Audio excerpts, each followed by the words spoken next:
Vice President Osinbajo launches small and medium enterprises clinics in Dutse. Every effort will be made to address the challenges and bottlenecks that they may be facing.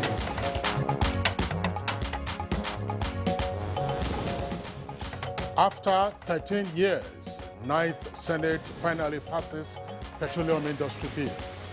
The demons have been defeated in this chamber. We have passed the bill by the grace of God.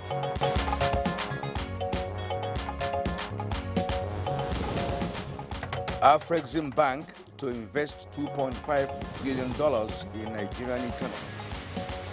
We will also support Nigeria to begin to manufacture pharmaceuticals, especially vaccines.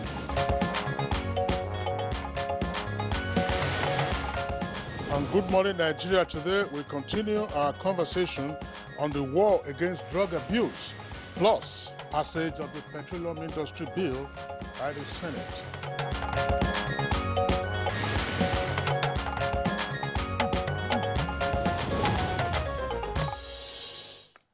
The war against drugs is a war that must be fought by all. It is not just a slogan, but a call for civil action for all Nigerians to take active part in this war. Now, those were the words of President Muhammadu Buhari during the launch of WADA, that is the War Against Drug Abuse, to mark the International Day of Drug Abuse and Illicit Trafficking, commemorated annually on the 26th of June. The president did not mince words when he said the war against drug abuse is more deadly than insurgency in the northeastern part of the country, or the acts of banditry in the northwest, or the acts of kidnapping that transcends all the geopolitical zones of this country. He says drug abuse is destroying 3 generations: grandparents, parents, and children. Now, according to statistics, Nigerians are, unfortunately, the highest users of cannabis worldwide. And also, revelations from kidnapped victims corroborate the fact that illicit substances are usually enablers of insecurity currently plaguing the country. So, it is not difficult to conclude that drugs have been, as it were, catalysts for all forms of criminality.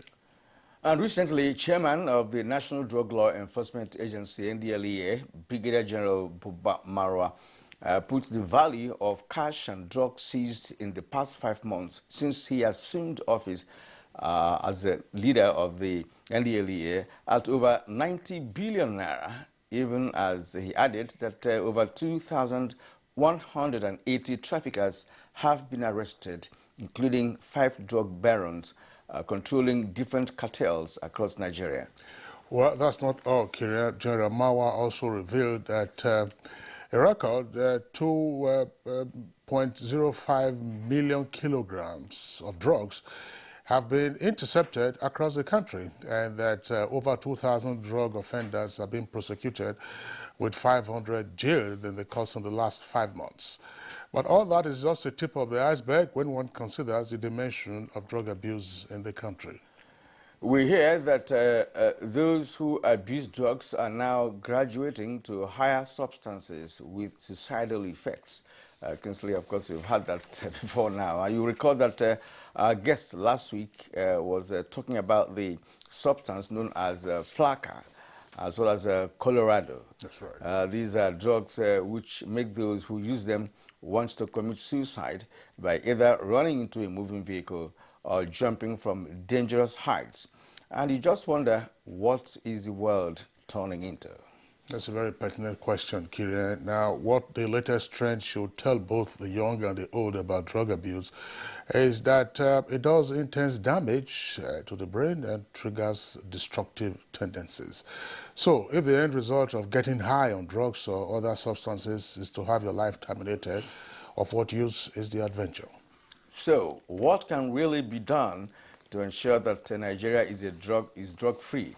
What are the underlying causes of drug abuse?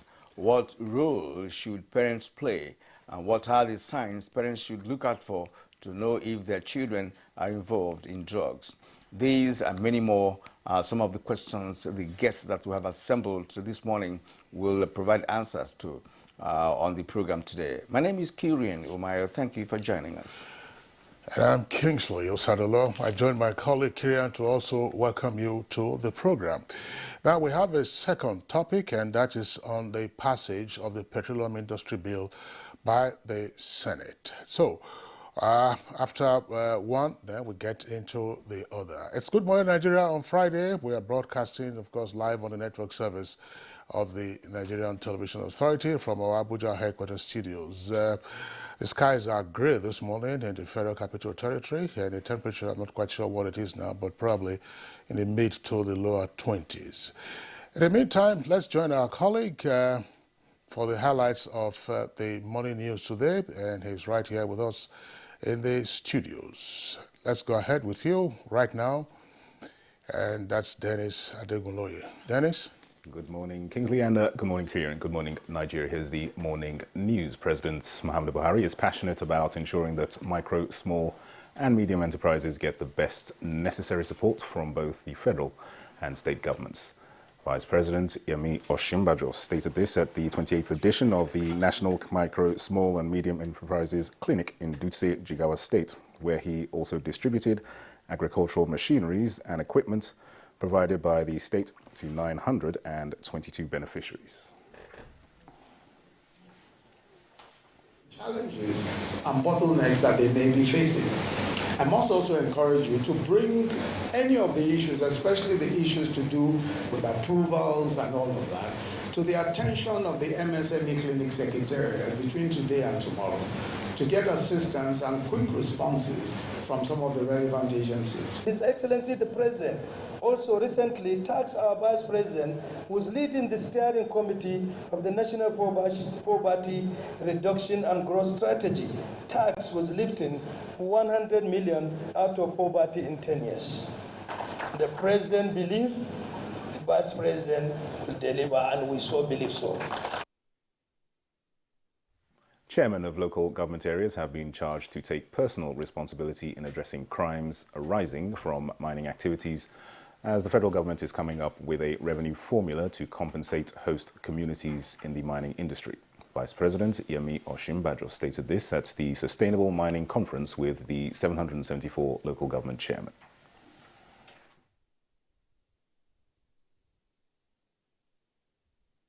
Hiring and equipping of armed groups by illegal but powerful mining concerns in many of our resource-rich areas is clearly fueled by the chaotic regulatory environment. The federal government, states and local governments have to jointly develop working arrangements to ensure that mining is attractive to investors, profitable for states and local governments. We must find a formula for compensating the communities for environmental degradation and erosion. The Senate has passed the Petroleum Industry Bill, which it says, when signed into law, will reflect the earnings of stakeholders in the oil and gas sector and make the market more competitive in Nigeria. Those in favor that this bill be now read the third time, say aye. Those against, say nay. The ayes have it. At least the demons have been defeated in this chamber. We have passed the bill by the grace of God. And let me also say that this is one of the products of the executive and the legislature working together. House of Representatives, the report on the PIB bill was considered and approved. A 318 section law. It was no mean feat at all. And in history, this House, this Ninth Assembly, will be recorded on the right side of history. The federal government has welcomed the proposal by Pan-African Financial Institution, Afreximbank, to invest $2.5 billion in the Nigerian economy with focus on oil and gas, health and manufacturing sectors. Secretary to the Government of the Federation, Boss Mustafa, while receiving Afreximbank's management in Abuja, says the investments would further reposition Nigeria as an economic hub in Africa. Also support Nigeria to begin to manufacture pharmaceuticals, especially vaccines, given the situation the world has found itself. We need every support from financial institutions that have the capacity and the knowledge to help us sustain the modest gains that have been made. In spite of the adverse effect of COVID-19, Nigeria has demonstrated that its economy is resilient. The federal government has commended the professionalism with which the Nigerian security agencies synergized with their foreign counterparts to arrest the leader of the proscribed indigenous people of Biafra, IPOB, Nnamdi Kanu, and his repatriation to Nigeria to resume his trial. Information and Culture Minister Lai Mohammed stated this at a media briefing in Abuja. While the investigation continues, we assure you that none of the collaborators, irrespective of their standing in the society, they will all face the full wrath of the law for their activities that challenge our nation's sovereignty and threatens its unity. Special Advisor to the President on Media and Publicity, Femi Adesina, has reiterated President Muhammadu Buhari's poise to continue to work for the progress of the country with a quest to build stronger democratic institutions and a culture that drives development. Adesina, speaking while receiving an award from the Progressive Councillors Forum, PCF, Thursday, assures that the administration also welcomes partnerships that will propagate the policies and actions of President Buhari's government, especially in communities. Presenting the award, titled Warrior of Truth and Tangible Development, to Mr. Adesina, the chairman of the PCF, says the decision to recognize his efforts in ensuring effective communication was collective, adding that the organization will continue to support the work of the administration. The chairman of the PCF also praised the presidential spokesman for always standing for the truth, adding that most of his sacrifices and dedication to informing people on what is right and fair will be appreciated by many, while others will be more candid in assessments after he has left office. Nigeria Center for Disease Control, NCDC, has announced 74 new cases of COVID-19 in Nigeria. The latest figures released bring the total number of confirmed cases to 167,692 infections in the country. Breakdown of the new cases from 10 states indicates that Lagos recorded the highest number for the day with 49 new cases, Ondo 12, Oyo and River States 3 new cases each, as well as Kaduna recording 2 cases.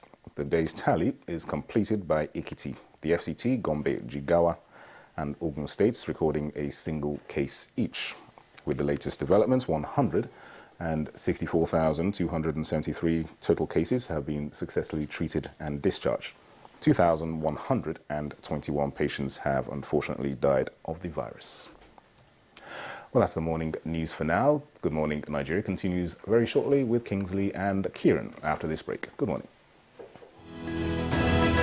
The counsel of our fathers. My advice to these young people is please do not take us back to those harrowing days.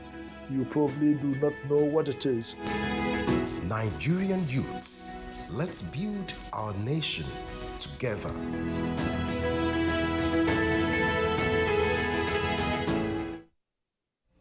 Like every mother, I'm worried about dangerous insects, especially mosquitoes, which spread diseases like malaria to my loved ones. This year, I'm not afraid. I'm using New Mortein Insta-Kill. New Mortein Insta-Kill's improved formulation knocks down mosquitoes 2 times faster. Not even a single mosquito is spared because even one mosquito bite can cause malaria. Mortein Insta knocks down mosquitoes 2 times faster.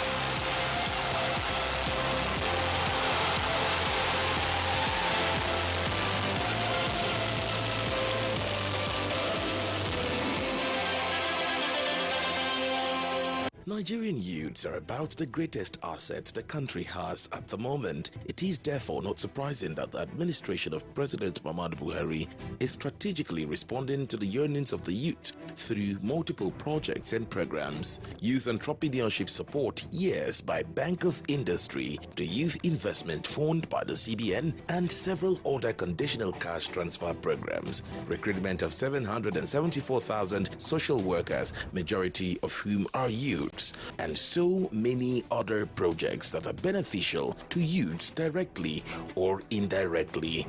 If the administration can do all this, definitely with a degree of patience and time, it can achieve more. Nigerian youths must come together to say no to terrorism, no to vandalism, and no to all disruptive tendencies. Hashtag Youth for Greater Nigeria. Pacifying the youths, unifying the nation.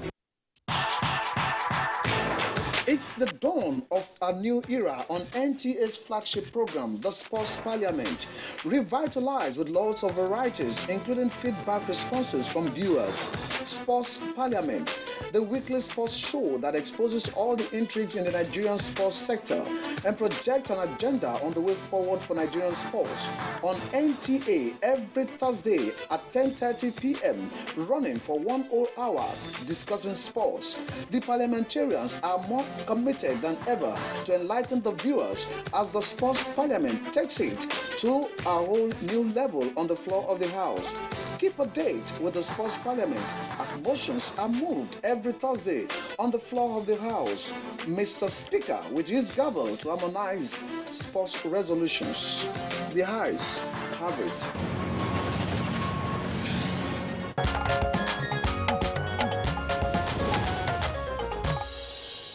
You're still watching Good Morning Nigeria on the network service of the Nigerian Television Authority. The business news is next, and here is our correspondent, Kunle Adeye.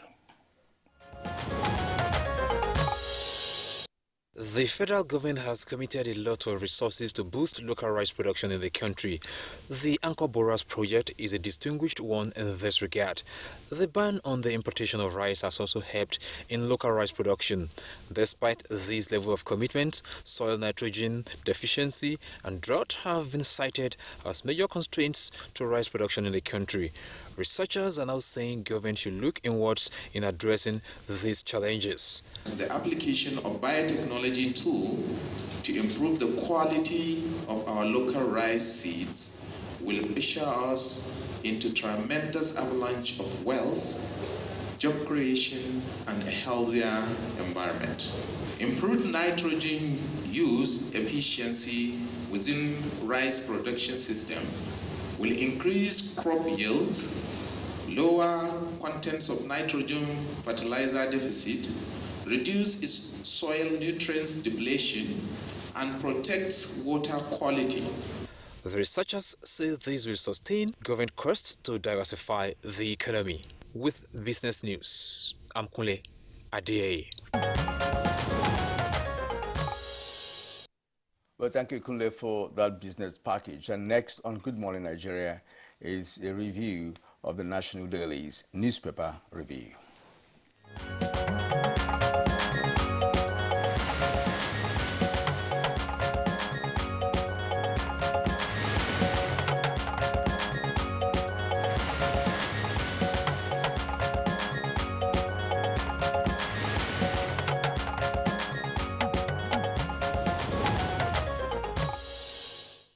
Newspaper reviewer Bayo Tebe is with us in the studios. Bayo, good morning and welcome.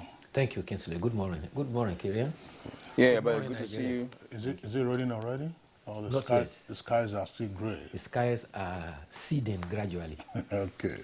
All right, let's begin with the Nation.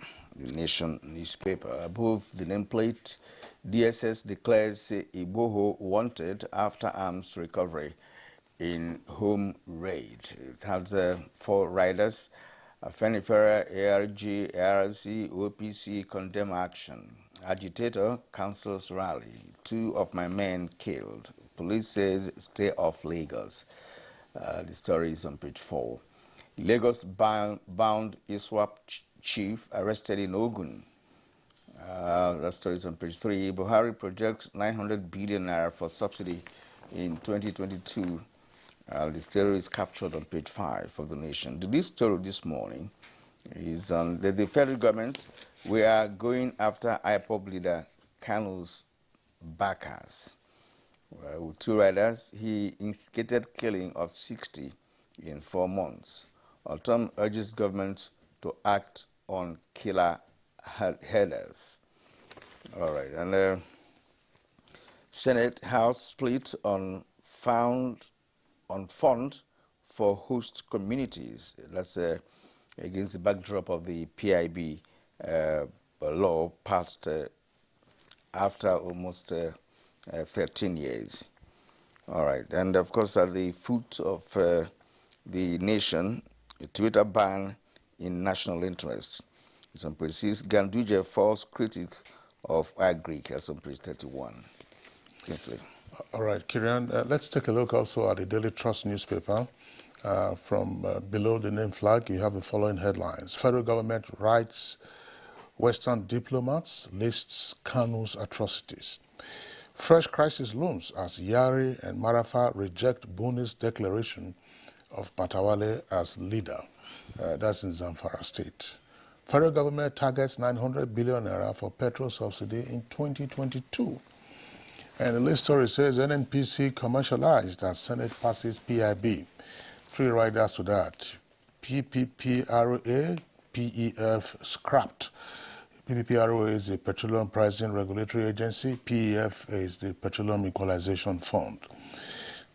Host communities to get $500 million annually. Reps consider an OK report. And the photographs there on the front page of the Daily Trust are said to be the guns and charms and gadgets recovered from the residence of Sunday Igboho and some of the persons who were arrested when the DSS stormed that residence in Ibadan early yesterday, being Thursday. DSS declares Igboho wanted, confirms raid on his residence. Details on page 6. Zakzaki, Kaduna Court to rule on no case submission July 28th. Reject anti-press bill, Center tells Nigerians. Thank you, Kingsley. Let's start with the good news from the National Assembly. The 2 chambers of the National Assembly have passed the Petroleum Industry Bill yesterday. The bill was passed by a committee of the whole of the Senate and the House of Representatives after a clause-by-clause consideration of his 319 clauses. Speaker Gbajabiamila Amila commended honorable members for making Nigeria proud. The Senate President Ahmed Lawan said, demons of the Petroleum Industry Bill have been defeated. The Petroleum Industry Bill has been in the works in the legislature as far back as 2008. Daily Trust lists some of the highlights. Commercialization of NNPC to a limited liability company, the scrapping of the Petroleum Equalization Fund and the PPPRA, Petroleum Pricing Regulatory Agency, 6 months after the bill comes into effect. 30% of profit from oil and gas for exploration is to be dedicated to frontier basins. 3% of operating expenditure of oil companies is for the development of host communities. The bill has 5 distinctive chapters, 319 clauses, and 8 schedules. Reactions have followed the passage of the bill. The presidency says the PIB bill jinx has been broken. The Minister of State for Petroleum Resources says that the bill provides clarity and confidence greatly required by the industry. Industry analysts say that the bill will grant fresh impetuses for new projects in oil and gas across the country. Other experts say that it means jobs for Nigerians and it will also bring international capital into the economy. Nigeria's economy is to witness exponential growth. That is the Petroleum Industry Bill that engaged the House of the 2 chambers of the National Assembly yesterday. But at the House of Representatives, the House considered a report from 4 committees: the Committee on the Information, National Orientation, Ethics and Value, Telecommunication, Information and Communication Technology, justice, as well as national security and intelligence. They were to review the suspension of the federal government of a blogs platform performance in Nigeria. The highlights of the report indicate that, said that time should be allowed the federal government and the blogs platform to conclude ongoing dialogue for amicable settlement. Secondly, the National Broadcasting Commission and the Nigerian Communication Satellite are enjoined to live up to their mandate and do the needful to avoid future occurrence. Government was also cautioned to take cognizance of the negative effect of the suspension on the livelihood of Nigerians who depend on the platform. The freedom of expression, the report said, though not absolute, sometimes present contending issues. Nevertheless, the report says national security must be guaranteed at all times and free speech must also be protected. Now, talking about crime and criminality, Minister of Information has provided background that led to the arrest of Mr. Nnamdi Kanu, who jumped bail and was trailed by security men for over 2 years. He is alleged to have lived a five-star life across countries, traveling in chartered private jets and living in luxury. He says forensic investigation revealed that a trove of information has shown that he has collaborators. Minister Lai Mohammed assured that none of the collaborators will be spared from facing the full wrath of the law. He says that the challenging for them to have challenged our nation's sovereignty and also threatened its unity. Many are calling for a fair trial, he says, but didn't he get the fair trial before he jumped bail? He declared, "I can assure that the fair deal he denied many of his victims of violence he willfully instigated through broadcasts and tweets will not be denied him." And Ibadan, the Department of State has confirmed that based on information they had, they carried out a raid at the residence of Mr. Sunday Adeyemo, otherwise known as Sunday Igboho. Mr. Afunaya, who is the spokesperson for defense, says that at the raid, security men were fired on and they were able to subdue his bodyguards. 2 of them were neutralized and the others were apprehended. In the gun battle, a security man sustained an injury on the hand and he has also been treated. Mr. Afunaya says that Adeyemo is on the run. He should surrender himself to the appropriate authorities. Meanwhile, 13 suspects, 12 male and 1 female, were arrested and brought to Abuja. Items recovered from them include 7 AK-47 assault rifles, 3 pump-action guns, 30 fully charged AK-47 magazines, and 5,000 rounds of ammunition. There were several other items that include amulets and voodoo charms, which unfortunately did not work for them. There are laptops and communication gadgets. Also in Kogi State, Kogi State government says that a state security setup comprising security, vigilance, and hunters are recording successes.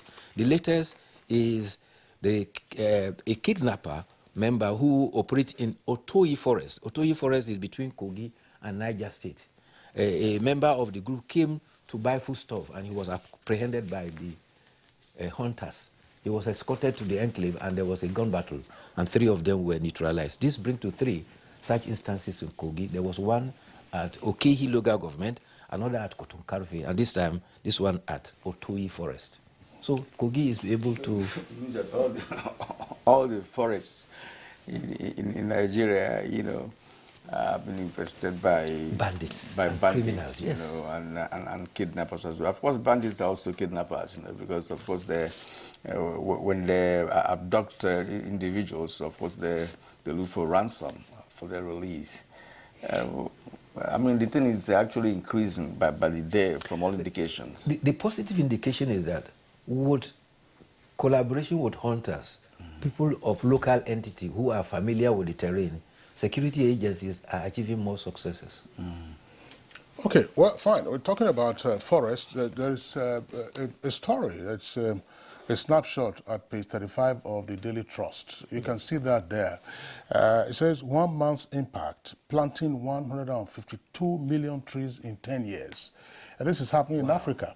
In Senegal, it says Haida El Ali, a former minister of ecology in Senegal, has been planting trees since 2009. And what he has done has produced one of the most historical successes in modern large-scale reforestation. Now, part of what they are doing is that they are replanting the Senegalese mangrove swamp. You know, in the Niger Delta, we have the mangrove swamp, which of course has been polluted by oil exploration and production activities. What he has done is that he has mobilized Senegalese and hand planting of the mangrove. They have now done, according to them, over 152 million trees. These are the kind of stories that you find heartwarming, and these are the kind of stories that also should serve as an inspiration to others. You know, we have this great green wall that's supposed to be across the Sahelian region right up to the end of the African continent on the eastern flank. But just how much of it are we doing? How many trees have we planted? How many trees have we groomed? In the rainforest region now, of course, you know, the loggers are all at work at every time. And even these days, I won't be surprised if they are not taking down pawpaw trees and they're using the stem as log, because you no longer have the kind of timber that you used to have in the past. Yes, sadly, since the advent of the military regime, the annual campaign we used to have about tree planting, in fact, there was a deliberate effort to build what they call the Saharan belt to arrest the desertification. Yes, thank you very much. But that has stopped for a long time ago.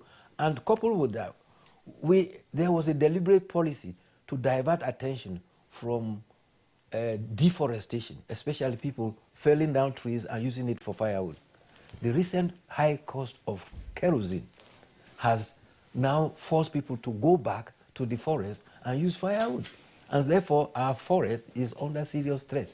And unless this campaign is emulated and carried out, we will send... You rightly said it, you know, the high cost of kerosene. You know, in our localities, people, a good number of Nigerian families depend, you know, largely on firewood to cook their food and charcoal. But charcoal is not found; is not in every part of the country, right? So, in the southeast, for instance, you know, majority actually are dealing with you know, firewood, and of course, you can't get firewood without felling trees, as the case may be. Just last week, the governor of Enugu State was.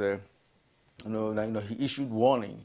You know, the popular Milliken Hill, you know, in Abuja, people are there felling trees there, and it's very, very, very risky doing that, you know. But you find people felling trees there and cutting them into pieces for firewood or whatever uses. It is dangerous, Kirian, because before you know it, once the forest cover of the Milliken Hill is denuded, then erosion sets in. Yes, exactly. Erosion sets in. Yes. Well, in the case of this story about Senegal, I hope that some persons are not going to start organizing study tours one of these days to go to Senegal to see how this one was done. So you spend extra code sending team after team to go and understudy what has been done. If we have an example to kick off in our own environment, why don't we just kick off and get it done?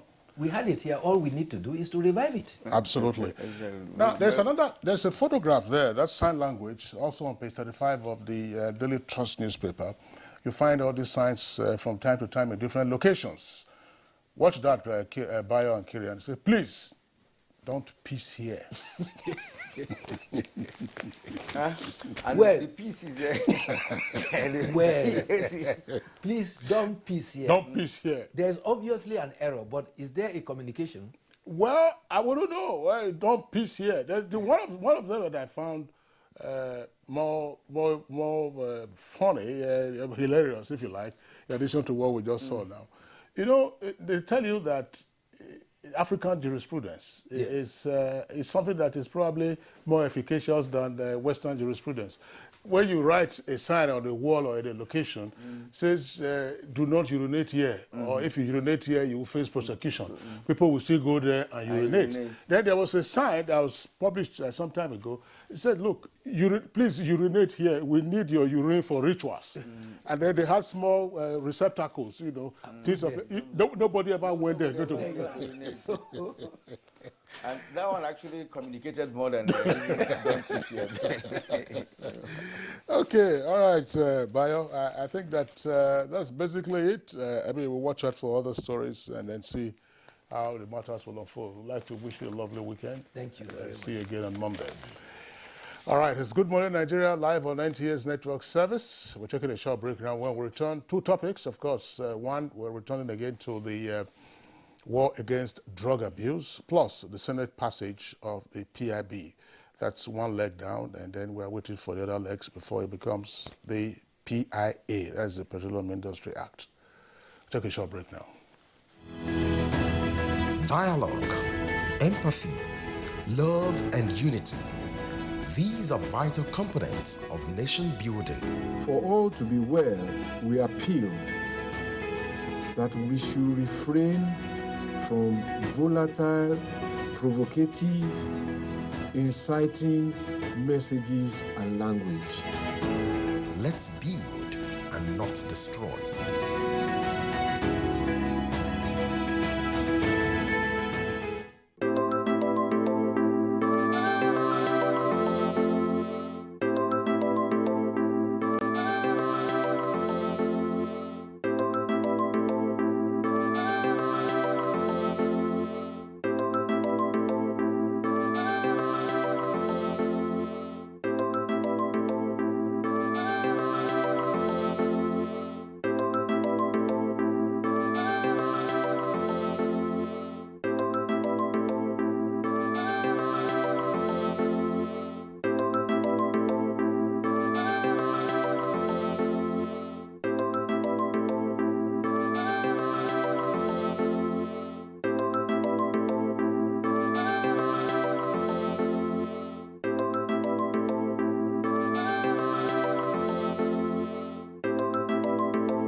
Like every mother, I'm worried about dangerous insects, especially mosquitoes, which spread diseases like malaria to my loved ones. This year, I'm not afraid. I'm using new Mortein Insta-Kill. New Mortein Insta-Kill's improved formulation knocks down mosquitoes 2 times faster. Not even a single mosquito is spared because even one mosquito bite can cause malaria. Mortein Insta knocks down mosquitoes 2 times faster.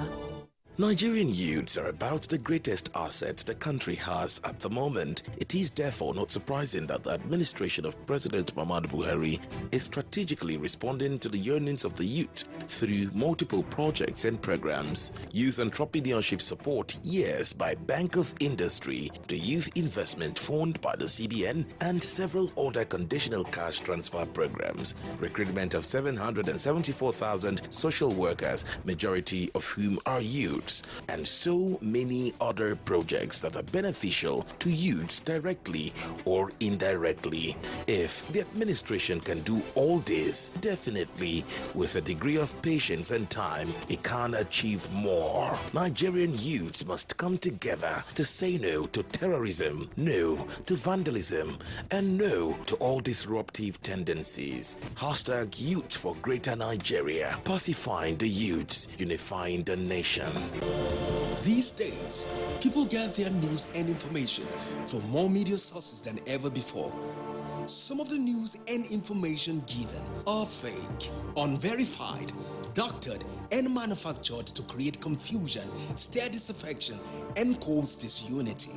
Before you believe or share any news, ask yourself, is this real?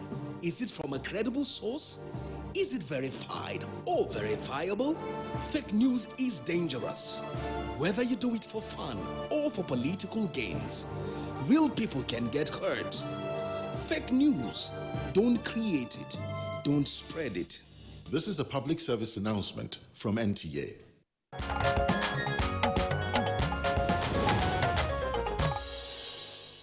Well, thank you for staying with us on Good Morning Nigeria for today. And of course, to set the tone for our conversation this morning, which is war against drug abuse, as the first segment of our discussion this morning, here is Ekene Ndulue with the background report. Drug abuse is emerging as a global public health issue, with the World Drug Report of the United Nations Office on Drugs and Crime showing that globally 585,000 persons died in 2017 due to drug use. In Nigeria, the burden of drug abuse is on the increase and becoming a public health concern, even as the country has developed a reputation as a transit point for heroin and cocaine intended for European, East Asian and North American markets. Not only has Nigeria been reputed as a transit nation for drugs, it has also emerged over the past decade as a significant producer of methamphetamine, a highly addictive and illegal psychostimulant drug. The 2018 UNODC report on drug use in Nigeria reveals that 1 in 7 persons had used a drug in the past year, while 1 in 5 of these individuals is suffering from drug-related disorders. A lot of reasons have been given as to why people, especially the youth population, tend to abuse drugs. From experimenting, relaxation, rebellion, and so on. Whatever the reason for drug abuse, health officials and law enforcement agencies have consistently warned against the effects, which include a weakened immune system, lung disease, stroke, and brain damage. Over the past years, the National Drug Law Enforcement Agency, under various leadership, has made concerted efforts to stem the tide in abuse of illicit substances. Though a lot of successes have been recorded over this period, a lot of ground still needs to be gained. The emergence of Brigadier General Buba Marwa as the chairman CEO of the National Drug Law Enforcement Agency in January this year came with high expectations. As the new sheriff intensifies the onslaught against drug abuse in Nigeria, how far so far? This is the focus of today's edition of Good Morning Nigeria. All right, thank you very much, Ekene Unduloye. This is actually part 2 of the conversation. We had the first part last week, and 2 of the guests who were with us last week are also here with us again today to continue with the conversation. The third guest will be joining us from one of our national network centers. Here in the Abuja studios, let's welcome once again Otumba Lanre Ipemisho, former Director General of the National Drug Law Enforcement Agency, NDLEA. Otumba, pleasure to have you again on Good Morning Nigeria. Good morning, Nigeria, and thanks for having me again. Okay. Also here with us in the studios is Chuks Akamodo, his president, Center for Ethical Rebirth among Nigerian youth. Chuks, delighted again to have you on Good Morning Nigeria. I'm privileged to be here, sir, once more. And we have from our Ibadan Network Center, Dr. Jibril Abdulmalik, consultant, psychiatrist, University College Hospital, Ibadan, and founder of Asido Foundation. Dr. Abdulmalik, you're welcome to Good Morning Nigeria. Thank you very much. It's a pleasure to be here. Thank you. Okay, Dr. Abdulmalik, let's begin this conversation today with you. As I said, last week we had both Otumba Ipemisho and Chuks Akamodo here with us in the Abuja studios. There is a sense in which, following the declaration of the war against drug abuse, that's WADA, that drug abuse is now being seen as a public health issue. As a consultant, as a practitioner, what is your take on this? Is drug abuse really a public health issue? And if so, how concerned should we be? Thank you very much, Oga Kingsley. Now, this is a very important topic. I can't emphasize it enough. I'm actually delighted at the new vigor that the NDLEA is pursuing under the current chairman and task force. It is a public health emergency globally because the trend is that there's a spike and it's rising consistently. In fact, the UNODC predicts that by 2030, there will be a 40% increase in drug abuse problems in low and middle income countries, of course, including Africa. So the challenge is, are we prepared? Do we have the resources? Do we have the treatment facilities? Do we have the professionals? Especially when we are still having a lot of brain drain. Should we continue to pretend and behave like the ostrich that there is no problem? Of course there is a problem. So the war is critical. This awareness and sensitization is fundamental. It is long overdue. It should have started 20 years ago. Thank you. All right, still staying with you, Dr. Abdul Malik, as a practitioner, we would like to know the kind of cases that you are dealing with, at the University College Teaching Hospital, because last week one of our guests, who is also here this morning,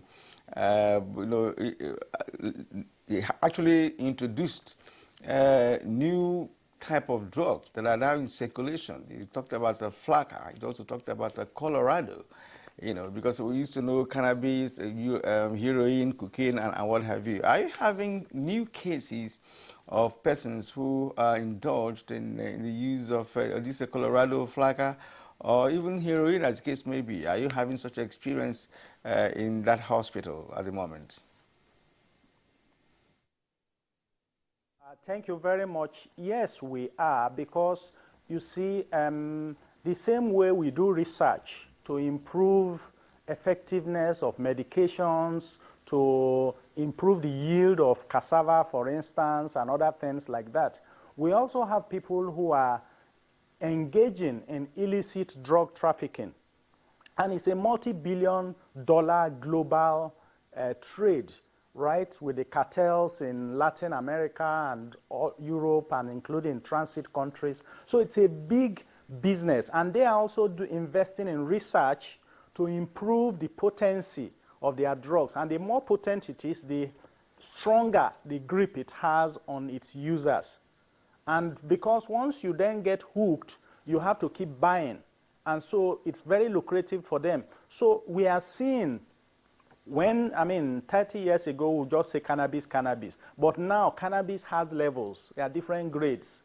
Okay, there's the Colorado, there is Loud, there is AK-47, all sorts of, categories of cannabis that we have pawpaw. So it's not just plain cannabis anymore. It's cannabis that is 4 times more potent. Some are, spiced with other chemicals like angel dust, which is actually a stimulant, and so on. So it gives them more euphoria, more high. So I think the biggest challenge we are seeing in our practice, things like cocaine, heroin, are still not very common, partly because it's very, very expensive. So the biggest challenges we are seeing in our practice, and which from my colleagues across the country is similar, is the variants of cannabis that are more potent, as well as opioids. Opioids, codeine, tramadol, rohypnol, and all of those ones. So that is the pattern we are seeing. And we are seeing this very commonly among young people, including students, secondary school, university, tertiary institutions, male and female. Very important to also add that. Thank you. Dr. Abdul Malik, thank you very much there for your opening salvo. Well, of course, we'll return to you in the course of the conversation. Let's come back to the studios. Atumba Larry Michel. Well, we started this conversation last week, and already Dr. Abdul Malik has elaborated on the scope of this public health emergency. What is it, away from, say, even the law enforcement ambit, to say, look, you are picking up people who have these drugs, X, Y, Z, or you are picking up persons who are trafficking in this. What patterns are you seeing, either in terms of trafficking or in terms of consumption? I'm asking this question advisedly because I recall that in one of our previous editions of Good Morning Nigeria some years ago, it was highlighted that some housewives in some parts of the country were also into drug abuse on account of marital issues. So what is it that we are seeing now in the last 5 years, and therefore what could be the prognosis going forward? Thank you once again, NTA, for being in the lead in ensuring that we cleanse Nigeria of drugs for the safety and the required environment for us all to grow and live. Like I said earlier, behavioral it is. Challenges come here and there. For students, it's peer pressure that's largely responsible. And for a certain percentage of the students, is maybe destabilization in family setup. Puts a lot of pressure on them. Suddenly, mom is not in the house anymore, so the atmosphere is getting very hostile. And somebody suggests that you can take care of this with some stuff. Then, when you compel them on certain courses, it puts a lot of pressure on them. And these days, the slightest thing, your friends are there by the corner. They say that, why are you bothering yourself? So these are little things that should put off the way of children. And how do you do that? Discuss these things with them. Oh, mathematics, yeah, I had challenges, but there are ways out. I'll get an extra teacher and all that. You should take this problem, and if you are not available, you can't address them. That's why parents throw money at them. Oh, money, take. And this money encourages them to take care of their friends with buying stuffs. So, like the past 5 years, the economic situation has not helped matters. You see, the government has tried a lot to try to push money to people's hands. Maybe in the nearest future, these people should collaborate with NDLEA and other agencies like that can gainfully get these children involved in activities that will take them off feeling not employed. At least you will earn some living. We'll collaborate with agencies like NDE, give you training that can take care of your needs and give you hope for the future. There's nothing that pushes most of these youth to drugs other than hopelessness. Hopelessness. The level of hopelessness is too much. Now that recruitment in government services appear to be transparent, they are a little bit more patient. I see them every day struggling to get jobs. Somebody who is going to destroy his life with AK-47, like the doctor said, or Colorado, he will not be applying for jobs. He wants to live. That's why he's running around for jobs. And if government is able to coordinate this issue of employment very well. I say coordinate because you see somebody getting a job in 4 places. Another person has not got a job for 15 years. Which means these vacancies are there, don't leave these vacancies for your children alone. Let it spread. If not, when they come back from work, they will not have peace. Because these other ones that you didn't allow them to find a place, they will not allow them to have peace. So when we are all embracing our thoughts as a people, it will begin to percolate and affect the children in the neighborhood. They will begin to, so this man knows I'm here. And that was how things were those days. But with the high fences we have all over the place now, it's difficult. And the tinted glasses, nobody to give you succor and say that, don't worry, I have a way out for you. So, in essence, if we keep enforcing without taking care of these problems, the enforcement from that angle is stronger. Hunger is stronger than being locked up in police cell. Maybe in that place, they can't afford not to give him food for 48 hours. So these are all the things that are compounding. So let us begin to take care of the challenges and see whether these children don't want to live. Like I don't want to mess up my brain because I have hope for tomorrow. The same thing with my bank officials and all these people. When you have hope for tomorrow, you don't want to destroy yourself. In some of our places now, as early as 9 o'clock, people gather in groups and they begin to drink. So, assuming this situation changes for the better, in another 5 years, where will your liver be? Where will your organs be? What will be the situation of your organ, of your brain? This is why we're appealing that if you have challenges now, yeah, it's global, particularly with the arrival of COVID. There's onslaught of worse economic situations all over the place. But it won't continue like this. So why will you destroy yourself before the time that you're going to get a job?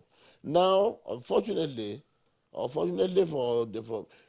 there are going to be tests now in most of these agencies where you are even looking for jobs for drugs.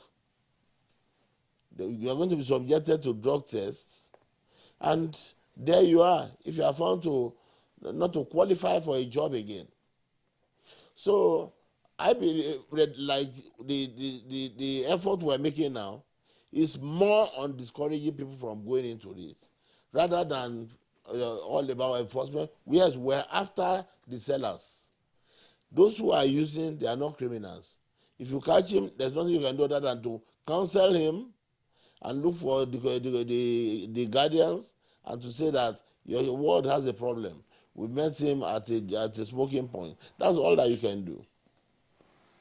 Because the position of the world is that, no, smoking, drinking, and all this addiction is all health issue. It's not a criminal. So I believe that the campaign, as is going on now, will help a lot. There are a lot of them.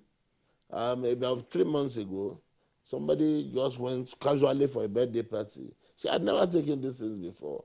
And the stuff was served with cake or something, and she jumped overboard and died. So there are cases of somebody who is not aware at all, and we believe that these messages will reach them. That is not in every party you just eat everything that is available. Try to find out, please, what do you have here? Particularly when they say they segregate and put some of them in some upper rooms and they are serving something different, you should be on your guards. Because actually, if you have the misfortune of the first attempt of some of these drugs, you may get hooked from there. There is no second chance. All right, sir. Thank you indeed. Let us not lose sight of the fact that it's not just the youths that use these drugs. The president, in his speech last week, made mention of the fact that it's cutting across generations, grandparents, parents, and of course children. And also last week, we will recall that one medical doctor was arrested for baking cakes made of cannabis and of course other illicit drugs. This in form of cake and all that. So Cookies, yes. yes. So we have professionals, medical doctors, lawyers, professionals of diverse subjects that are into drug. As well, rightly pointed out, that you must not be a criminal to use drugs. Some use drugs, like you said, for for fun, getting high and what have you. So let me come to you, Chuks Akamado. Why is it that this drug abuse is pervasive? Not just the youth, perhaps the youth, the preponderance of the youth, of course, will be on the high side, so to speak, but then other individuals who are matured, who are educated, are also in it. Of what benefit is this drug use that have made all sections of persons to be involved in it? I will quickly also mention about housewives, who also are engaged in their drug abuse. Well, I think that generally there is this lowering of standards in the society. Our values are dwindling, and it's pervasive. It cuts across generations. What is happening as regards the prevalence of drug abuse in the country is no different from what is happening in our religious institutions. It's not different from what is happening in our political system. It's not different from what is happening in our the economic sphere. Generally speaking, the standards of the society as regards values are going down. That said, for me, I think that the major problem has to do with the fact that we took this issue for granted. We treated it with levity, like the expert that joined us from Ibadan said. This whole thing ought to have started, say, 20 years ago. You see, when Nigeria realized that we had an issue, it dates back to 1935. That was when we had the Dangerous Drug Act. In 1966, we now had the Indian Hemp Act. In 1998, in 1989, we had the NDLEA Act. And in 1993, we had the NAFDAC Act. Having realized way back that this was a challenge to the society, I believe we ought to have taken this issue a lot more seriously, because it's turned into an epidemic that is about consuming all of us. But that being the case, I am thinking that at the moment, we have to look at the body of laws that we have regarding drug abuse and how best to go about law enforcement as one front of the war. Then this other front is, how do we go about drug demand reduction? Because enforcement can only take care of drug supply reduction. Drug demand reduction has to do with prevailing the would-be user, prevailing on the would-be user not to try it at all, in his or her enlightened self-interest.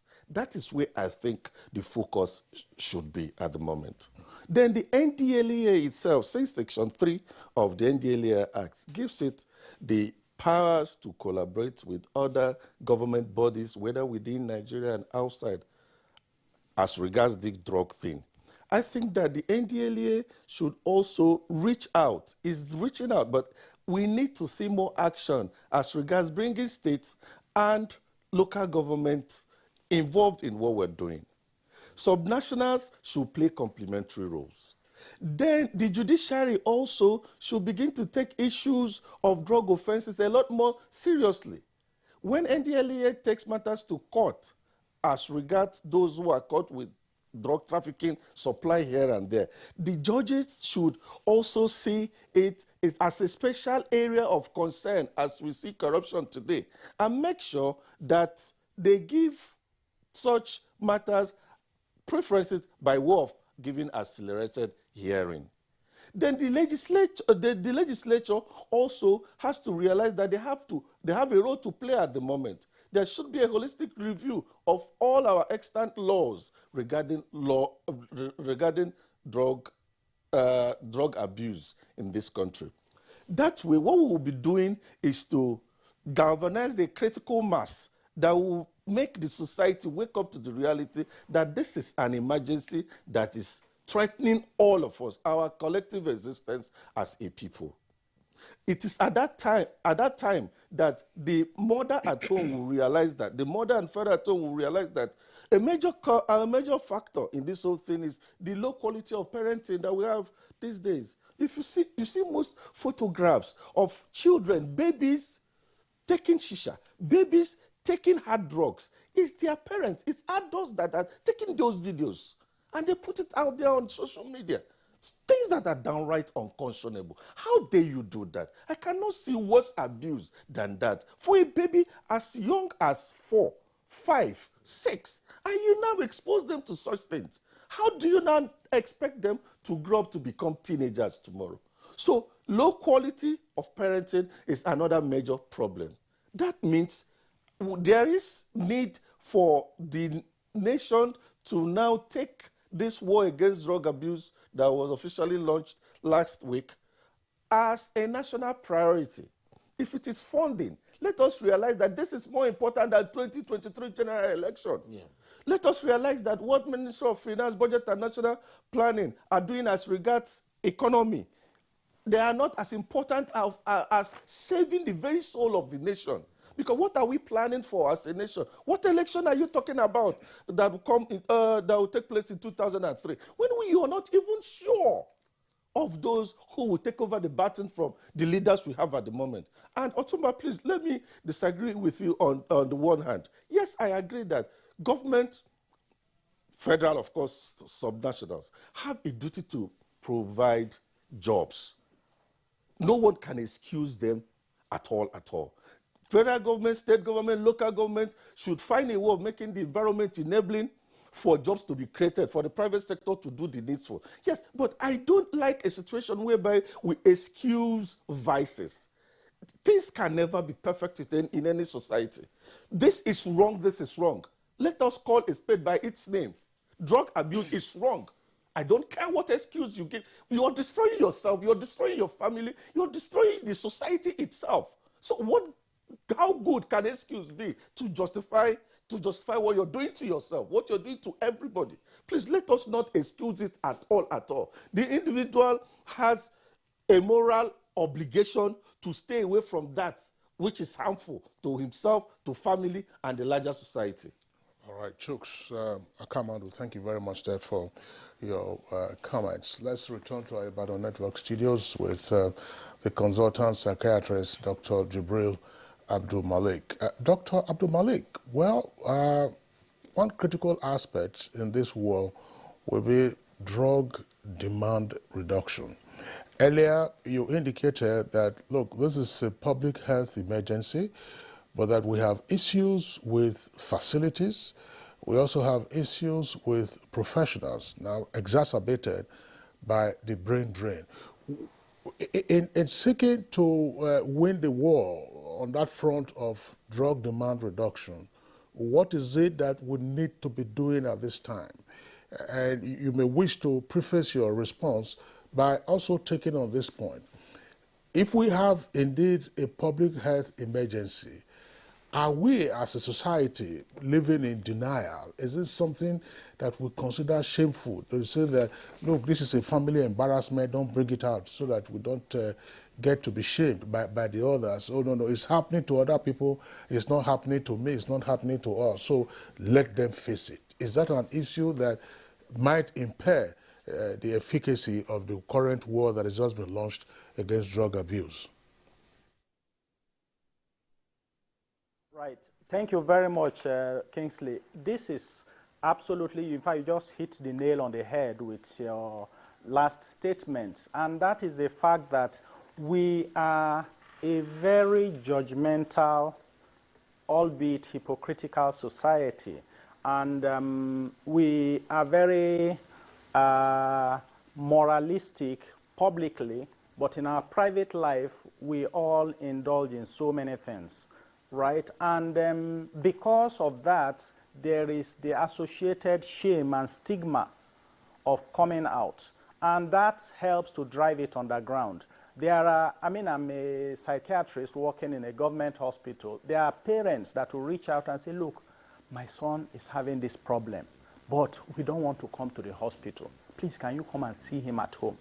And then I said, we don't do home service, right? Because they don't want anybody to know. But the child needs treatment, okay? And that's because of the shame and the stigma. And for us as professionals, as much as possible, we abstain from passing judgment or being moralistic about it. This is not a moral issue. Also, and I would disagree slightly with Mr. Chooks. I know you mean well and you are very passionate. Your passion is very visible, and we share that passion. But the reality is that those individuals, not all of them, but a significant proportion of individuals that get into the habits did so inadvertently or from bad peer pressure. As Otumba had mentioned, we have an example of a student that we had managed who was worried about his academic performance. His exams were closed, he was studying, he wasn't remembering, he was afraid that he was going to fail the exams and be a disappointment to his parents at home. And then, unfortunately, he sought for advice from the wrong crowd, his roommates, who were doing better than him. They are studying the same course academically, and those ones told him that it's cannabis, that if you take it, your brain will light up, your memory will be stronger, you have stamina, everything you read, you remember, and you do well, that the ideas will just be flowing. And he said, eh, and they said yes. And he tried it once, and he went psychotic. He had to be admitted in our ward.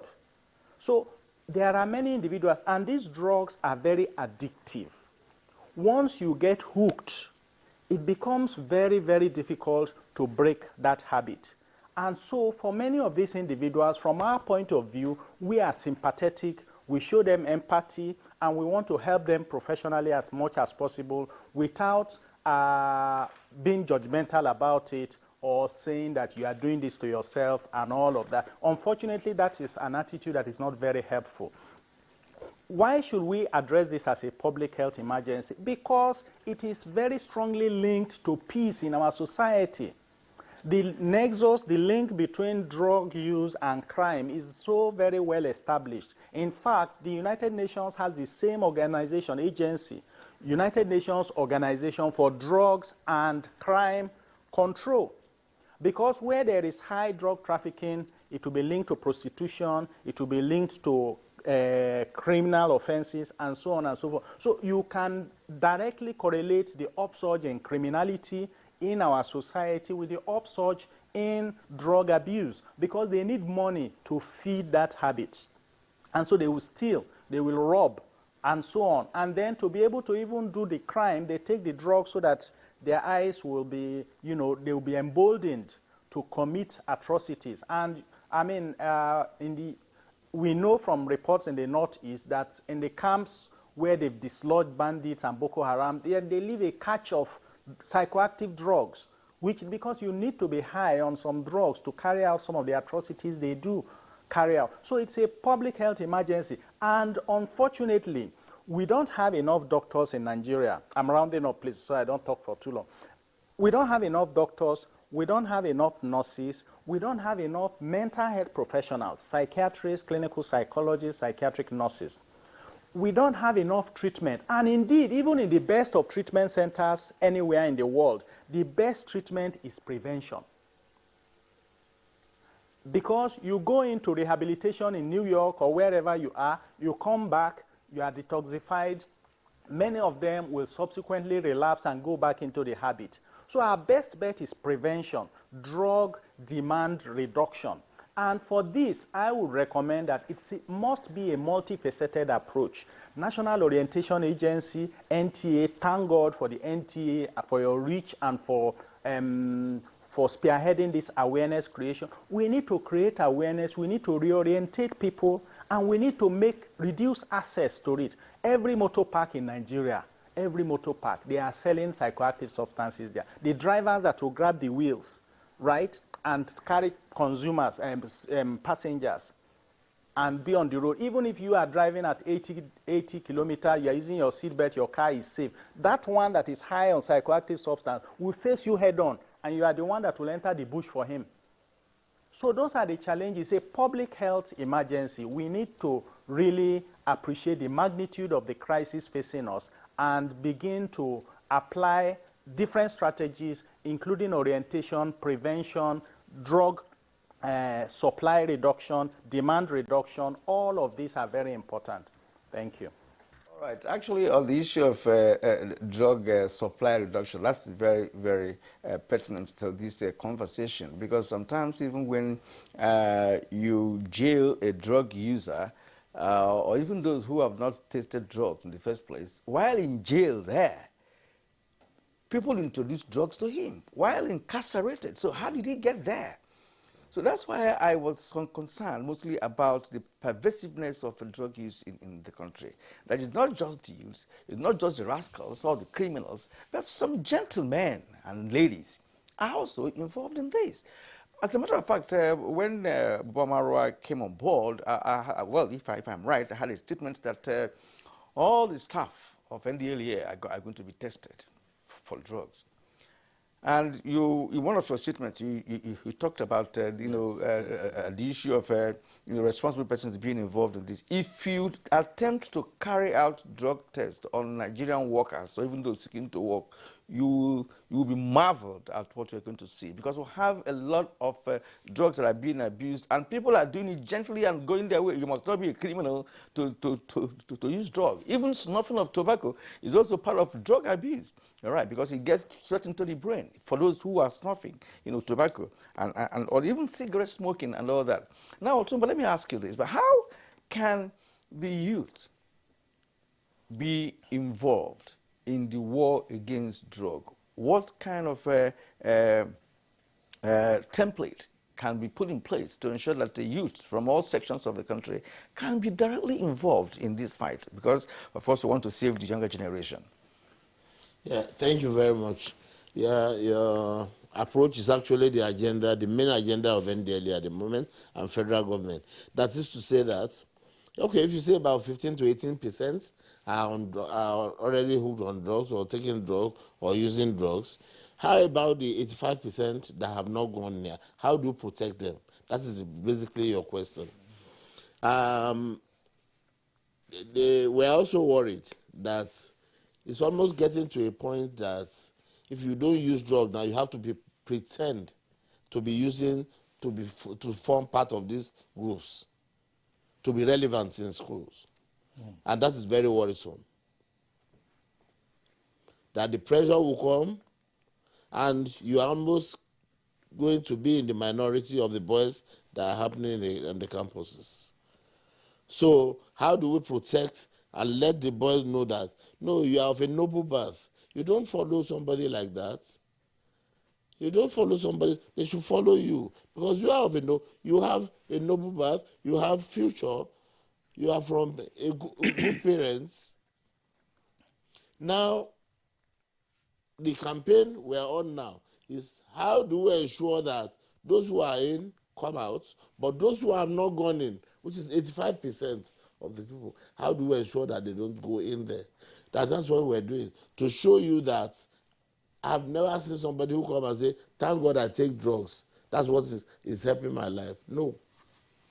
I've never seen somebody who say, thank God. It is that, oh God, I caused the first day I came across it.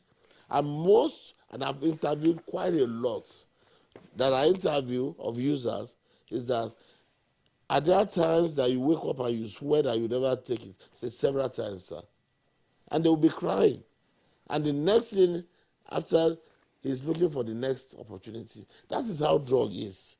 It is not about lack of capacity to say, oh, I want to be governor of CBN tomorrow and all that. No. If it's so easy, we won't need the psychiatrist. We just sit him down and say, don't you want to be governor? Don't take drugs. No, it's not like that. It is something, it is behavioral, it is health issue, it is a challenge. Now, see, not realizing that somebody can be so stupid as to say that he wants me to be a Muslim and he killed my father, and that is how to get me to be a Muslim, and you killed my son. Does it have to go with reason? Unless you go put yourself in their shoes, that's when you can control them and say, no, this is not a normal human being. Don't expect normal things from them. And that's why doctor said, which I agree with him, okay, I'll give you a situation. Some of these boys were trying to rehabilitate. One of them said, okay, you are talking about armor tank and all these heavy equipments against us. He said, we know they fear. The only thing we fear now, if we don't have tramadol. If your drug is running out, then you begin to fear. But as long as there is drug, killing goes on. That's why we are thinking that if we are serious about this issue of crisis, and I think we should be damn serious, let's take the drug off these boys, then we can begin to talk. Somebody who is on drug, how do you talk to him? That what? No. Yeah, which is a very important point. Now, again, you are also elaborating on aspects of the drug supply reduction. Yes. In response to the question asked by Kyria. I would like either yourself or Chooks to respond to this. we can, undertake the battle by either going from the top, that's to say doing something exotic, or looking for quick wins. Just a moment. Let me tell you, there's no drug challenge that started here. There are countries who have been managing it. We're also learning from them. That's why we have UNODC going all over the world to say, okay, this is what has worked here, this is what has worked. One of the things that has worked, like he said, is involve the youth that is in the larger majority, and even women now, like you have said, involve them in your plans for them. Let them drive the campaign. For instance, at 60 something, most likely I'll be talking to you people. You will understand me. But these other ones, you see that everything you offer, you say, I'm okay. And the sister will give him something and he will take. And you also involve celebrities, because I've seen many celebrities on social media displaying Indian hemp, displaying of drugs, and these young people you were talking about, we believe that like, if a celebrity can make it to the top, with all the money, by using drugs, of course, I can as well make it. So if you are involving youth, then celebrities have to be involved, and celebrities are highly followed in the social media by this number of youths we're talking about. If you are looking for a bad example, may her soul rest in peace. Yeah. See what happened to Whitney Houston. Whitney Houston. I'm telling you and her that. daughter as well. That's right. And those are not the people you will tell they don't understand the sweet part of life that I want to work. Drug is not like that. Drug does not make you reason that, oh, this is hell, this is...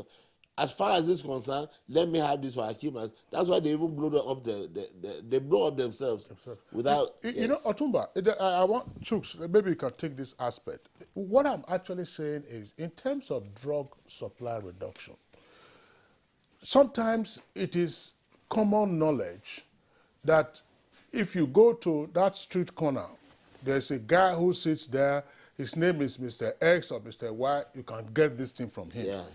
The neighborhood, the patrons recognize that that guy is there. Yeah. So why don't we begin by picking up those guys or demarketing their supplies? Sometimes you also find stories being said about itinerant hawkers, all those ones who sell multiples of capsules and all kinds of things on their head. Yeah. These are stories that people retail every day. And yet, we allow them to go about their business. That's why I'm saying that, aren't there low-hanging fruits? Couldn't we conceive of a mechanism or a campaign, as part of the subtext of all of this, in dealing with some of these supply sources, and then you go after the big barons and so on and so forth? But you would agree with me that there is supply because there is demand. So for me, the low-hanging fruit is to see how we can curtail the demand. On that score, you are disagreeing with Otumba Epimisho. Because, look, Epimisho is saying, look, demand is an issue you can deal with. He was giving an example just now. That. Bring, an APC, bring APC, that's armored personnel carrier, bring, an armored tank. We don't fear those things. But if you deny me, that's demo, if you deny them of tramadol or other things, then they are in crisis. Yeah. So what I'm saying is, how do you arrest the supply or the availability of that tramadol when we know that by that street corner, it is either in Abuja here, either Zone 4 or somewhere in Wuse 2, near those filling stations where those boys used to hang around. It's in parts of other cities, they would know that this is the man that sells that thing. Everybody just passes by that person, that one are in business. What Kingsley is saying is out, because in every city, they know the spots where the spots are. Individuals know the spot, even those who don't know. Let me tell you, I attended a program with NDLA last year, a person I visited, and the chairman said, the then chairman said, I confirm to you that if you tell me there is a street where I cannot get stuff, narcotics by Nigeria, I'll give you my salary. That's the chairman of NDLA. That is to acknowledge that government is aware of this, but rather than chasing the drops, like you said, of water in a room, why don't you go to where the leakage is coming from? Now, one of the places that have been identified are borders. That was why we had that long closure. Then you ask me, well, but were drugs not coming in then? And let me tell you, the biggest drug seizure you can get will most probably be where? At the seaports. Those are there put in the pocket, put in ingested. So by the time we hit at these places, and that's what we have started. I'm a member of a committee set up by National Security Advisor to dig into these other areas. And because of the way it is, let us keep it at that. But I can tell you that for you to go and carry container of tramadol from India now and be smiling here, you are going to cry. It's not going to work. This, look, like before, this, what do you call it? Codeine. You see the bottles all over the place. Nigeria is very huge. When you see a government agency or government that is serious, let us just encourage them to go on. You don't see the name of codeine all over the place that we used to have it now. Yes. We have woken up to tramadol now. You will see that if you get, God forbid, that you get kidnapped somewhere in Zamfara, now they ask for 20 million and 20 cartons of tramadol because they can no longer get it. And somebody said it costs like 2.something billion now for you to be able to clear a container of tramadol. That's the kind of bribe you will pay. So what will make you go into that? So we're tightening the hook on them. But you know how these things are. We have them in our neighborhood. These same boys that are destroying these countries. We have them, isn't it?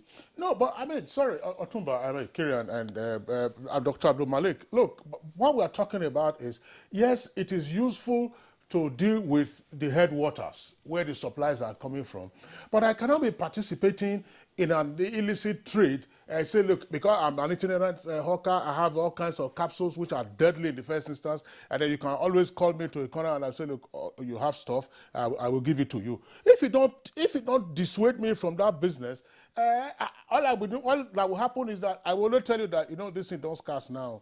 So the price has also gone up. Yeah. So I will continue to be a mule. I will continue to be a foot soldier, helping to distribute and sell this thing. So why don't we look at those ones that are visible? I do know that in the past, NDLA had actually gone after, there were reports then of certain joints where people were smoking hemp and all kinds of drugs. But if we want to ramp this up, and we know in every city that there are locations where you can find it, just as an example you cited, why don't you go after those persons? They will know that this is now a bad market. Check the budget of NDLA. We'll talk later.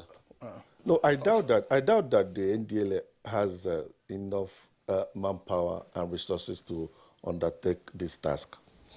For me, we have agreed that a huge majority of young people don't do drugs. How can we harvest this majority who don't do drugs to now unleash them on the ones who do drugs, asking them to be the agents of the society that would stop further infiltration of their rank and file? I think at this point, for us to get this thing right, because my NGO has been on this for the past 19 years, strictly with the young people. And our findings indicate that quite a number of them, a good number of them, are enthusiastic about this fight. But so far, there is no platform for them to complement the effort of the government. I ask Otumba, what stops us from coming up with some form of volunteer call as regards drug abuse? It would shock you how many young people that would come out to say they want to be part of this. Only last week that we held the 3rd National Youth Conference on Drug Abuse. It would amaze you how many young people that trooped out from University of Abuja that wanted to be part of it. But they couldn't come. They said, boss, we told them that we didn't have enough resources to bring all of them. Of course, due to COVID-19 and everything, they all couldn't take all of them. Quite a number of them were stranded.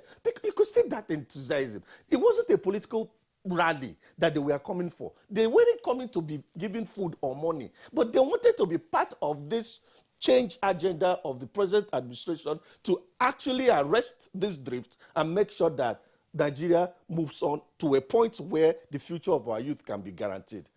Again, those rehabilitated young people, those who have gone into this then got their fingers burnt in the process, and today they've been rehabilitated. What are we doing with them? They should be the face of this campaign. How do we harness all of this to ensure that by the time they share their experiences with their peers, it will penetrate and it will be very authoritative because it's one of theirs that is sharing such experience. I see your pain. Just wait a little bit for Marwa. How many times have you met him in the past 5 months that he got there? All right. Just wait a little. It took about 50 years to destroy things to this level. If it has taken 5 months and the man is now bringing the equipment of the federal government Otumba, one second, sir. Short of time, gentlemen, and possibly we could have this conversation next time because we cannot exhaust the issue of drug abuse. Drug abuse is pervasive. It's in all nations. In fact, the great nations suffer it. U.S., Britain, name it. All right, and what is required of us is to develop mechanisms to deal with our own local drug abuse. At this point, we'd like to appreciate your comments, agree or disagree with each other. We're going to one direction, to have to stop drug abuse in Nigeria. Otumba Lanre, former Director General, National Drug Law Enforcement Agency, NTA, we thank you for coming. Hope to have you again when we have this topic. Chuks Akamadu, President, Center for Ethical Rebirth among Nigerian Youth. It's been wonderful hosting you this morning on Good Morning Nigeria. Dr. Jibril Abdul Malik, Consultant Psychiatrist, University College Hospital, Ibadan, and founder at CEDAW Foundation. Thank you indeed for sharing your time and your thoughts on this subject matter. All right, you are still watching Good Morning Nigeria live on the network service of the NTA. We are taking a short break now, but when we come back, we shall be focusing our attention on the Petroleum Industry Bill just passed by the National Assembly yesterday. Do stay with us. Youths are about the greatest asset the country has at the moment. It is therefore not surprising that the administration of President Muhammadu Buhari is strategically responding to the yearnings of the youth through multiple projects and programs. Youth entrepreneurship support years by Bank of Industry, the Youth Investment Fund by the CBN, and several other conditional cash transfer programs. Recruitment of 774,000 social workers, majority of whom are youths, and so many other projects that are beneficial to youths directly or indirectly. If the administration can do all this, definitely with a degree of patience and time, it can achieve more. Nigerian youths must come together to say no to terrorism, no to vandalism, and no to all disruptive tendencies. Hashtag Youth for Greater Nigeria, pacifying the youths, unifying the nation. It's the dawn of a new era on NTA's flagship program, The Sports Parliament, revitalized with lots of varieties, including feedback responses from viewers. Sports Parliament, the weekly sports show that exposes all the intrigues in the Nigerian sports sector and projects an agenda on the way forward for Nigerian sports. On NTA every Thursday at 10:30 p.m., running for 1 whole hour, discussing sports. The parliamentarians are more committed than ever to enlighten the viewers as the Sports Parliament takes it to a whole new level on the floor of the House. Keep a date with the Sports Parliament as motions are moved every Thursday on the floor of the House. Mr. Speaker, with his gavel to harmonize sports resolutions. The House have it.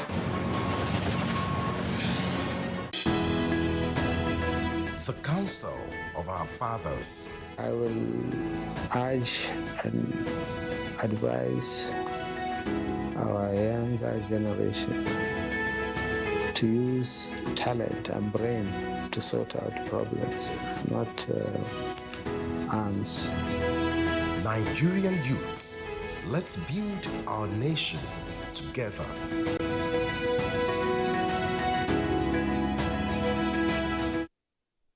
Finally, Euro 2020 is here. Enjoy all the matches live on Star Times for only 1,700 naira monthly or 160 naira per day. Recharge now to enjoy all the matches. Watch Cristiano Ronaldo of Portugal, Mbappe of France, Lukaku of Belgium, and other top European football stars. No matter where you are, Star Times is here for you. You can enjoy all these matches on your mobile phone. Just download Star Times on app on your phone to watch all the matches for 1,000 naira monthly or 400 naira weekly. Recharge today with 1,700 naira monthly or 160 naira daily.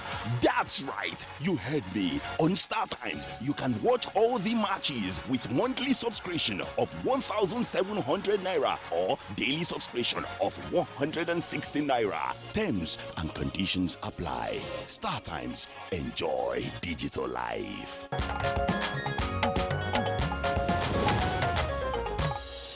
You're still watching Good Morning Nigeria live on NTA's network service. We, of course, know that yesterday, Thursday, the 1st of July 2021, the Senate passed the Petroleum Industry Bill. That bill was first introduced in year 2008. Of course, the House of Reps has also considered its own report and adopted it. We are waiting to see what will come thereafter. So let's listen into this backgrounder by our correspondent Ignatius Nkwo before we get on with the conversation with the sole guest.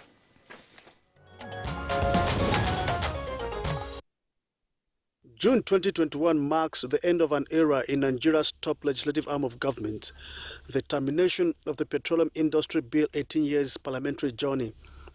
The Petroleum Industry Bill was conceived during the Olusegun Obasanjo administration in 2000 as part of recommendations by the Oil and Gas Sector Reform Implementation Committee, headed by the late Dr. Rilwanu Lukman.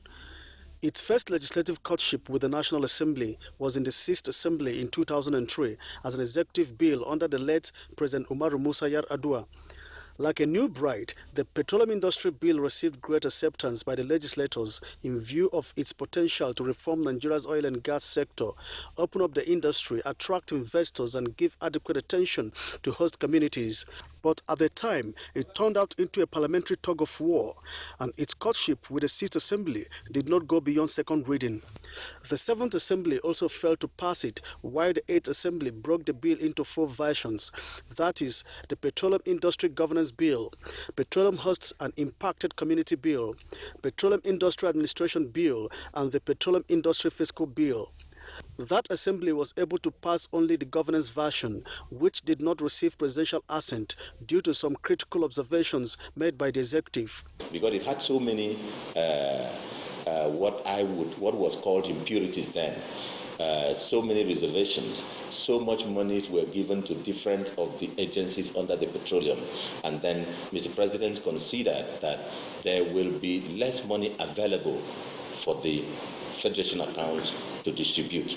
In virtually every point of engagement, we have had so many challenges to do with some political reasons, some issues, even sentiments as regards issues to do with the host communities, issues to do with the cost of oil pricing. The 9th National Assembly, in consultation with the executive, ensured that the areas of contention were addressed, especially the regulatory authority and the percentage of dividends to host communities. This time, as a single bill from the executive has been passed by the Senate. First time in this, within these 2 years, we had a retreat. We never had it before in the history of this assembly. The executive and the legislature will spend 2 or 3 days to have a retreat. The enactment of the Petroleum Industry Bill into law is long overdue, having engulfed huge sums of money for retreats and consultations since 2003. It has seen Nigeria incur losses from regulatory uncertainties in the sector, with some individuals and companies taking advantage of the legal loopholes. I know you must have caused the federal government huge sums of money doing retreat abroad, even in Nigeria. But the good news is that the oil-producing communities in Nigeria will have a sigh of relief with this bill. The passage of this bill into law is expected to be the game changer that will fully unlock the Nigerian oil and gas sector.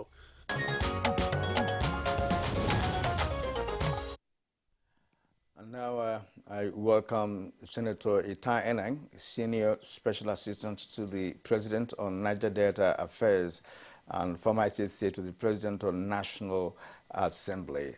Senator Enang, you're welcome to the program. Thank you very much. Thank you very much. Good morning, Nigerians.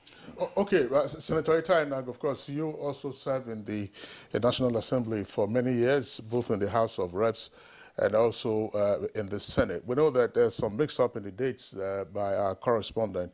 While giving that background report, President Obasanjo was president in 2006. It wasn't until Yar'Adua in 2008 that it came on. But the happy news is that at least one major step has now been taken, namely the passage of the bill by the Senate. What should we expect going forward, and what does this milestone mean? I want to congratulate Mr. President because he has taken one bold step by ensuring that this bill is not introduced as members' bill on the floor, one. Two, he has also ensured that the entire gamut of the laws are put in one and submitted as one law, and not as it were in previous systems of having the governance, the regulatory, the fiscals or financials and so on. So I congratulate Mr. President, and I congratulate the National Assembly because they have taken one of the best and the biggest steps. And like the President of the Senate said, I think he said that the devil has been defeated, something near to that, when the bill was passed. So let me congratulate them and also congratulate the Ministry of Petroleum Resources because they took one of the best steps by ensuring that all this were done collaboratively between the House and the Senate. And this means a great lot for the economy of Nigeria, particularly the petroleum sector, because those who are likely to invest in this will now have, upon assent by Mr. President, a legal regime that can advise them to take decisions on investment one way or the other. I was just wondering, Kieran, just before you pop in your question, despite the fact that both the Senate and the House worked on this jointly, first to save time and all of that, I haven't seen the full report myself. I should place that on the table. There seemed also to have been a disagreement as to what percentage of the expenditure of oil companies will go to the host communities. The Senate reduced it from 5% to 3%, even though Senator Moagege and Sekibo tried to argue for upscaling. But in the House, it seemed to have retained 5%. So what will this mean going forward? I monitored the situation yesterday fully as advisor on National Assembly on the Niger Delta, and I watched the proceedings, and at the end of it, I also visited the National Assembly, particularly trying to get, getting the full document of what were passed. What happens in that case is that if there are differences between what the House and the Senate passes, there are always opportunities to have is statutory that there must be conference committee made up of equal number of persons from the Senate and the House, and they will resolve the differences. But I'm sure that I am a lot confident that if there are differences, they are a little minor, and there are something that will be resolved. Because on the question of the host communities, on the question of the amount to be retained by the oil companies and other details, I believe that because there was full conference, one, there was full agreement, two, they were doing it jointly, three, and they had the same consultant, four, and the Ministry of Petroleum Resources brought together all their potentials. I think the secretary of the committee was the executive secretary of Petroleum Technology Development Fund. I think that Kazara or something is the secretary of the committee, chaired by the minister. I think the next in command is the GMD of NNPC, and all the heads of parastatals and institutions are members. And then they had the National Assembly members, a few also. They also had there were officers of the presidency who were in the committee. So you had a situation where the whole thing was watertight, so that we're not likely to have a lot of disputes and disputations and differences between the House and Senate. It's going to be a question of percentage, and sometimes when we have that situation in the legislature, we take them in. Now, the bill has been passed. That is the good news. Yeah. Some Nigerians have also said that this is a bill that ought to have been passed several years ago. Yeah. That there's a lot of time has been wasted, and Nigeria has, of course, lost much, because of this situation. I watched the Minister of State for Petroleum, Timi Silva, yesterday on a network where he complained bitterly about the amount of funds Nigeria has lost in the past. Now, what are the components of this bill that will ensure that this loss is stopped? And again, what is the local content initiative in this? Because, of course, we have most investors in the oil sector to be foreigners. Is there any form of local content in this bill? Well, I want to say that it will not be appropriate to discuss the entire details of the bill right now, because, like I said, I obtained the copies yesterday.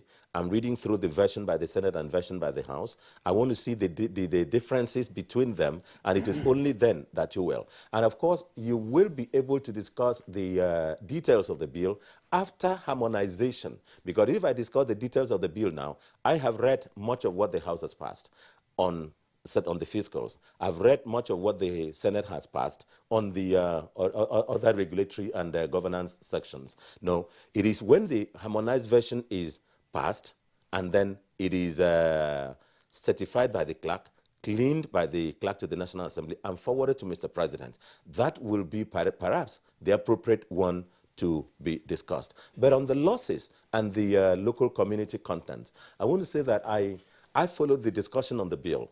I was at the public hearing in the Senate, I was at the public hearing in the House, and all the parties were heard, the communities were heard, the oil companies were heard, the other investors were heard, the potentials were heard, the youth were heard. So I believe that much of the elements of the local content has been taken account of.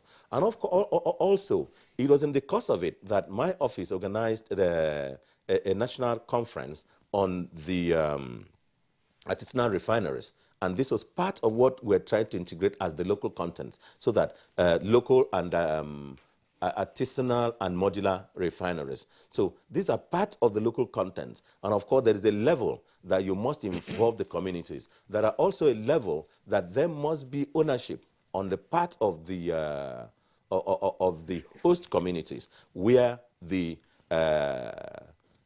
oil is drilled, and those that the other infrastructure are passing through. And we want to avoid the kind of thing that we used to call, or they used to call, a global memorandum of understanding, so that we come to localized and particularized memorandum of understanding between the very particular community that hosts the drilling, that hosts the oil, and those that suffer effect outside the point. So all this has been taken account of, and by the time the harmonization is done, which I believe will be very minimal, you'll be able to have a bill that we will be able to advise more. To speak more. Senator Itai, thank you very much. We all recall that the issue of host communities was a very contentious one. Some months ago, there was actually a bloody punch-up during a hearing organized by the House of Representatives. Some host community representatives who were there in the House ended up in fisticuffs, and some bloodstains on the addresses as well as on the carpet. But something that is unique, some would say also unfortunate, is that just like the Freedom of Information Act that took a very long time to process, the PIB has taken such a long time, and that included the period during which Senator Etta and you were in the National Assembly. Why did it drag so long? What was responsible? Bearing in mind that President Olusegun Obasanjo should actually take credit for this, because he actually kick-started the process through the composition of the Oil and Gas Implementation Committee, OGIC.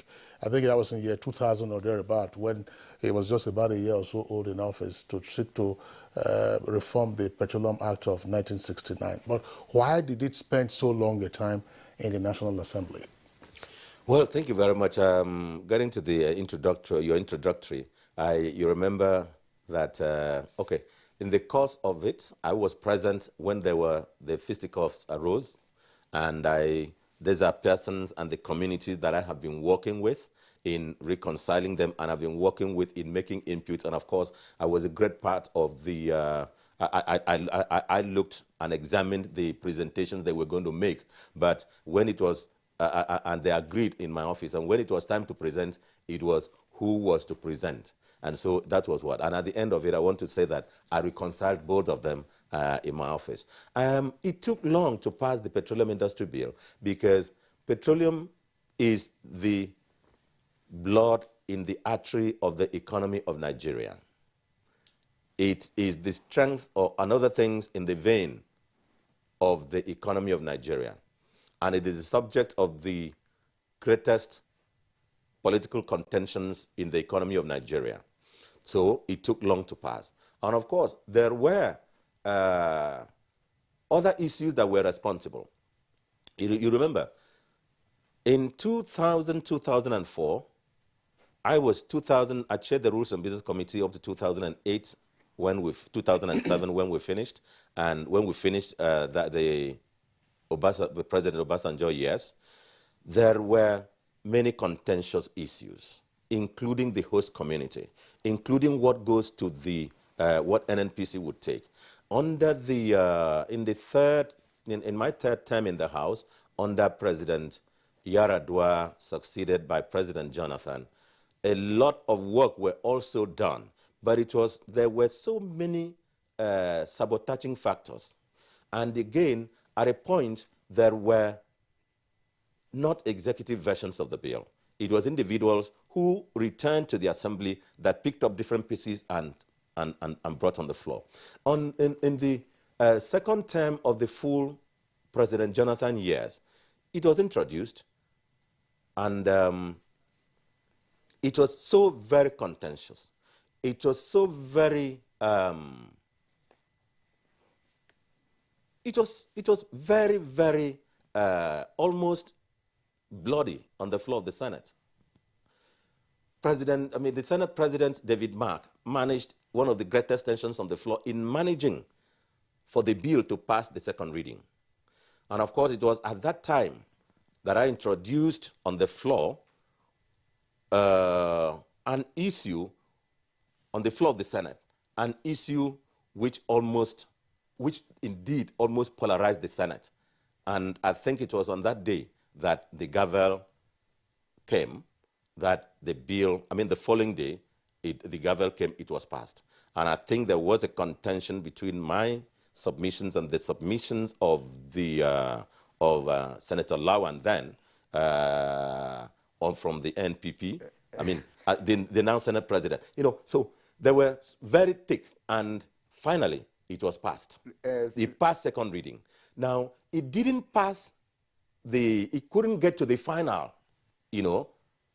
because it wasn't assented to, and perhaps it wasn't even passed. But in the last assembly that was under the government of His Excellency President Muhammadu Buhari, where I served as a senior special assistant on National Assembly matters, it was passed.